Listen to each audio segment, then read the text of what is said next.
Terrace మీదకి రాపోయేసరికి చూసారా నా టెర్రస్ పరిస్థితి ఎలా అయిపోయిందో.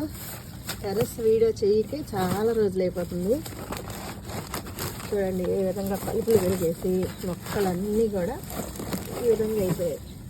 అయితే టైం లేదు కదా, టైం లేకపోవటం వల్ల నా గార్డెన్ ఇలా తయారైంది. ఈ విధంగా కలుపు వచ్చేసింది కదా, ఈ నీళ్లు పెట్టేటప్పుడు ఈ కుండీలో వేసి నెక్స్ట్ అలా వేసి అది నిండేలోపు దీనిలో కలుపు తీసేసుకుంటే ఈజీగా అయిపోతుందండి. నా గార్డెన్ ఒకసారి చూయిద్దామని నేను వీడియో చేస్తున్నాను. అన్ని కుండీల్లో కలుపు వచ్చేసింది చూడండి. ఇంత మంచి ఫ్రూట్స్ ఉన్నాయి మళ్ళీ, అయినా కూడా టెర్రస్ మీదకి రావడం కుదరట్లేదు. చూసారా నా గార్డెన్ పరిస్థితి. గోంగూర మొక్కలు చూడండి ఎలా వెళ్ళిపోయాయి. పట్టించుకోకపోతే పిల్లలైనా మొక్కలైనా